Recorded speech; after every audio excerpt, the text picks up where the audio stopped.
మేషరాశి. క్రితం మాసం వలనే ఈ రాశి వారికి ఈ మాసము కూడా చాలా సౌఖ్యదాయకమైనటువంటి సత్ఫలితములు ఉండేందుకు అవకాశం ఎక్కువగా కనబడుతోంది. ఉత్తమమైనటువంటి గ్రహ సంచారము, ద్వితీయములో ఉన్నటువంటి శుభగ్రహ సంచారము వలన కుటుంబపరమైనటువంటి వృద్ధి, స్థిరాస్తి వ్యవహారముల యందు లాభము, కళాకారులకి, రాజకీయ నాయకులకి విశేష ప్రజాదరణ, గుర్తింపు సూచితమవుతున్నది. ఆదాయములకు మించి ఖర్చులు చేయడము, ఆడంబరములకు పోవడము అనేది లేకుండా జాగ్రత్తగా ఉండవలసినటువంటి మాసం ఇది. అనుకోనటువంటి దూర ప్రయాణాల వలన శారీరక అలసటతో కూడినటువంటి అనారోగ్యము సూచితమవుతున్నది. భార్యాభర్తలు ఏ పని చేసినా చర్చ చేసుకొని ఒకరితో ఒకరు చర్చ చేసుకున్న తర్వాతనే ఏ పనైనా ప్రారంభించటము అనేటువంటిది ఉత్తమమైనటువంటి సూచన.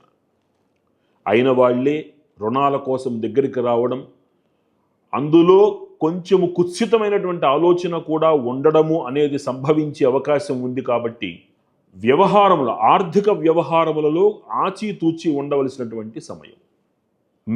అయిన వాళ్లే మీకు వ్యతిరేకమైనటువంటి ప్రచారము చేసే ప్రమాదం ఉంది. కాబట్టి జాగ్రత్తగా ఉండండి. వ్యాపారంలో ఉన్న వాళ్ళకి, రాజకీయాలలో ఉన్నవారికి, సినీ నాటక రంగములో ఉండేటువంటి కళాకారులకి చాలా అనుకూలమైనటువంటి సమయం. విద్యార్థులకి చాలా కాలం నుంచి ఎదురు చూస్తున్నటువంటి మంచి వార్తలు, ఉద్యోగ ప్రయత్నాలలో సఫలీకృతులై ఉన్నత ఉద్యోగం కోసం, ఉన్నత చదువుల కోసం మీరు చేసేటువంటి ప్రయత్నాలు లాభాభివృద్ధిలో మిమ్మల్ని నడిపిస్తాయి. మీ కృషికి తగిన ఫలితం లభిస్తుంది. స్త్రీ మూలకమైనటువంటి వ్యవహారాలలో కొంచెము జాగ్రత్తగా ఉండవలసినటువంటి సమయము.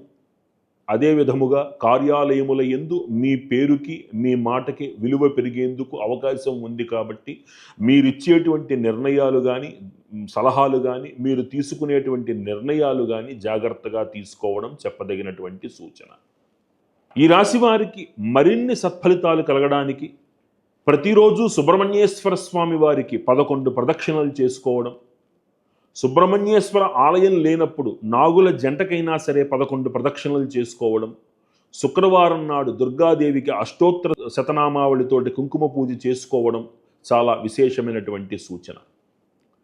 ఈ నెలలో 2 శనివారముల పాటు ఈ రాశివారు తప్పనిసరిగా ఆంజనేయ స్వామి వారికి ఆకుపూజ చేయించుకోవడం వలన చాలా విశేషమైనటువంటి శత్రు బాధ తొలగి సానుకూలమైన వాతావరణం ఏర్పడుతుంది అని స్పష్టంగా చెప్పవచ్చు. ఈ పరిహారాలు ఆచరించి ఈ రాశివారు మరింత సౌఖ్యముగా ఉండాలి అని ప్రార్థిస్తూ